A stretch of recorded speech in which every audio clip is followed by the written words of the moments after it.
I was going to start with some questions about titles, trophies, the treble, but just seeing your goodbye video and listening to that press conference that you've just done upstairs made me realise it's more about the people. No, it's the more last about thing. the relationships. Yeah. Is that what you're taking? It's the last thing I think about it, honestly. Trophies, always I said, give you the chance to have work, to continue. And the moment is happy, but it's the memories we have with the people, absolutely.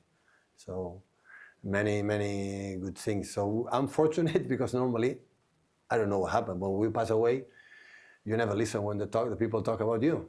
Now it's look, I pass away, but the people I listen, how much love I can get and I get. So it's really cool. So I'm so blessed. I have heard people talk like that before. I can't quite picture who, but them sort of leaving a big job and saying it's a bit like being at your own funeral. Is that almost how it's felt? Yeah, it's like that. You're seeing your own funeral, how nice that people talk about you.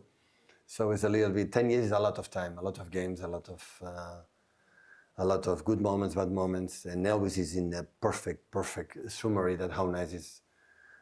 I would say I live this decade with this in a special city that will remain for me forever. Yeah. Well, when did Manchester really get under your skin? Because again, watching that goodbye video, it clearly has. You talk about the Industrial Revolution, the colour of the bricks, some actually some really tough times, some things you've experienced personally. So it's all in there. Is that? I tried to reflect. I was more than 2 hours and a half to write this speech, and after the people from Manchester City make an incredible addition, I would say. But I was completely sure what I want to say. That is not my team, my club. Without what does it mean to Manchester for me, And I think what I would like to remember that Man City, it was not just play good. We were workers. We were competitors. We were that the sense of that city I want to express with my team, and I think we did it, and that made me proud. Do you think it's actually more those hard times? It's the hard times that kind of bind you to a place? The biggest success or what you achieve when it's easy doesn't count. It's not important. It has to suffer, it has to be difficult. It has to be, and on the pitch and off the pitch. And this city is a tough city for the weather, but have history behind, have a really history. And in 10 years gave me time to know a little bit. Did it all feel quite alien to begin with? Was that a gradual process that it kind of became your place? I come from 25 degrees, 11 months. I have for the Latin people the sun, and it's completely opposite. It's 25 degrees on Sunday though. Yeah, so. it's a perfect farewell for me, from John and from Bernie. Absolutely. You need time. You need time to adapt. But it happened also time in Munich. So it's normal. I do remember actually during that first season, seeing you sort of with your coat zipped up, sat on a bench, it's dark at 4:00, the rain sideways, thinking, I don't know how long this guy's going to be here. Yeah, it's true. It's true that they're losing games. Not as much like last season. The season I have incredible good memories in the first season. I think you start to understand a little bit the Premier League and build the team and I didn't expect. I stayed in 10 years, definitely. I didn't expect in that time. So that first season, that's a happy memory for you, is it? Yeah, a lot. My first season, I have big memories. I want to confess something. I have just I have regrets when you take a lot of decisions. Yeah. A lot of decisions. You make mistakes, but there is one regret that I have hid deep inside for many years that don't give the chance to Joe Hart to be with me, to prove himself how good keeper he was, and I should have done, not because all respect for Claudio, all respect for, of course Eddie came in, was important, but in that moment I thought, okay, Joe, let's try to do it together. If it doesn't work, and okay. We change it because it's happened. But it's happened. Life is sometimes I have to take a decision and sometimes I'm not fair enough. That's the life of a manager though. It's so interesting that of all the decisions you've made, that one, which is probably your first decision really. Yeah. I mean, certainly the perception from the outside is that you'd almost decided on Joe straight away, really, that he didn't fit how you played. Yeah, for sure. But maybe with time we have then and learning, but I regret it for the time. In that moment I said I have to be I believe in that. Always I'm a stubborn in my decisions. When I believe in that, when I have doubts, I talk with the people. But when I'm completely sure 100%, I said, guys, you have to do it in that way. And I'm in a club that support me absolutely in everything with that. So, but it's what it is. It has to be like that. So people need to be guided, you know. But when you try to guide with empathy, with all the mistakes, so always I try to make them feel the players are completely disappointed with me because they are not selected in the start 11 or being in the bench or being in the tribune. That is fine, you know. But then the rest, always I try to be incredible for in the relations and the humanity and respectful and as a human beings. If that failed it, I do apologize, but never was my intention or the intention of the club. It's clear that when you speak to any top manager, the emotional burden of managing a top club, going every 3 days, making these decisions, is really big. I mean, I actually interviewed. It's higher, much higher than any decision about do you play the 4 in the back or 5 in the back. That is nothing. That is nothing.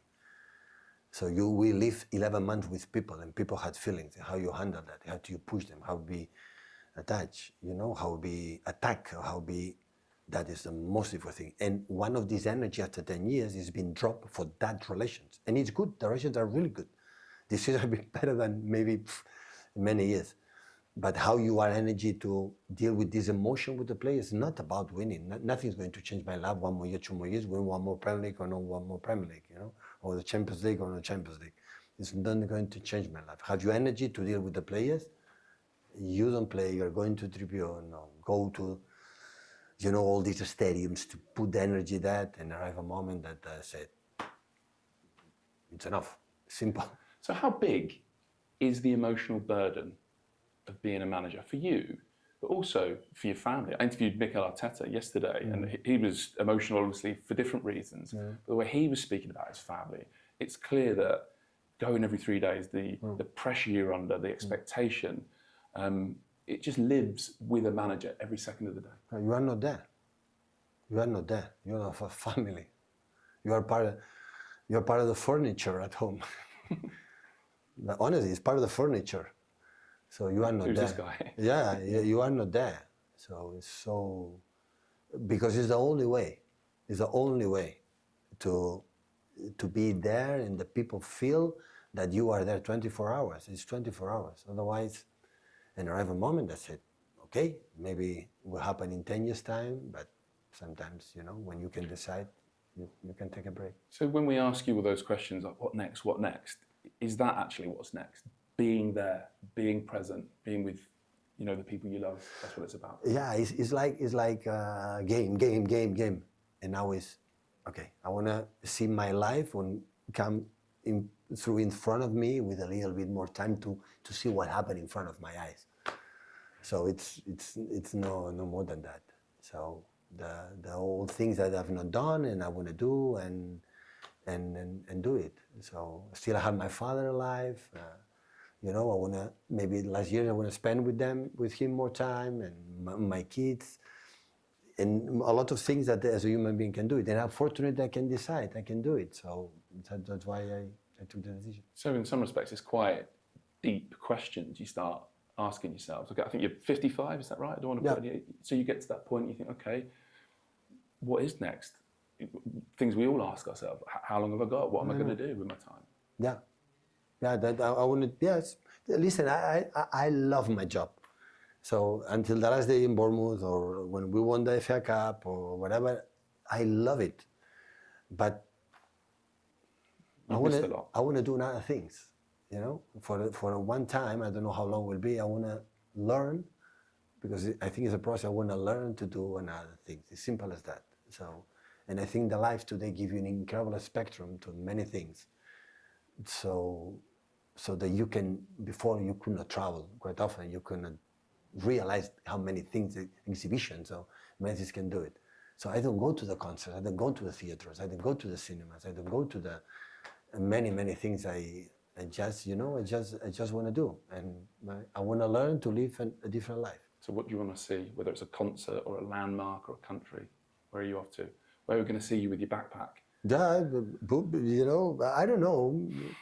Many things I'm going to do. I'm going to do many things I have in my mind, and of course I will be involved in football, watching my Man City, my Barcelona, my Bayern Munich, the big games. Still I will watching, and yeah, football is part of my life. I cannot get it off completely 100%. But day by day, I have to just take a break. That's all. You're going to come back and sit in the Pep Guardiola stand? Oh God, yeah. I wanna do it. I'm so happy for my dad. When Khaldun this morning called me and said I decide, Sheikh Mansour decide. A part of think, no words to say. Immediately I thought of my dad. He's come inside and see his name in a place like had been so special for me. So the club is really cool. They are really good. They are really good. How proud is he, your dad? I don't think I've heard you during the 10 years. I think he's not. He's not aware. He's Barcelona fan, and he's not. This guy at Man City. Yeah, he's of course he follows, but he's not aware. I'm happy that tomorrow, maybe on Sunday, he will aware that how much the people love his son. So wow, that is really good for me. It's just something you mentioned in the press conference when you told the players that you were going. You said in your press conference it was a disaster. Yeah, I was nervous. These kind of things, when you put emotions, it's easier when I talk a 4-4-2 or 5 in the back. So it's easier for me. But yeah, and I try to express that, what I said. New chapter is being neat in this club, and it will be good. I just want to sort of lastly ask you about your connection to England, because it was always that thing at the start, like, could Pep do it on a wet, windy night? It was always Stoke, wasn't it? And it always felt like Pep versus England. But just seeing the way you've talked about the country, mainly sort of this season, I've kind of really noticed it. Again, in your goodbye video, you talk about the Industrial Revolution. You've had Neil Warnock here to interview. Yeah. It's clear that sort of you love this place, and I think this place, hopefully you feel that there's a lot of admiration for you as well. Absolutely. I felt home. Manchester in UK, so I loved your culture. I said many times, guys, William Shakespeare is from here. You know that? Your traditions, I would listen, always I think that one has to be critical for his own country. I'm so much critical for my country, Catalonia, but I love him so much. So I will not be the one you critique your country. I will not be critical. Always I make a compliment about how good you are, and you decide if you want to be critical to your own self. So how will you be on Sunday? Sorry? How will you be on Sunday? How will your emotions be? I will tell you after the game, but I think it will be. I said being with Bernardo and John will be so nice, and of course with Eddie, that is coming to say a proper goodbye, a keeper that defined this 10 years, and I'm looking forward,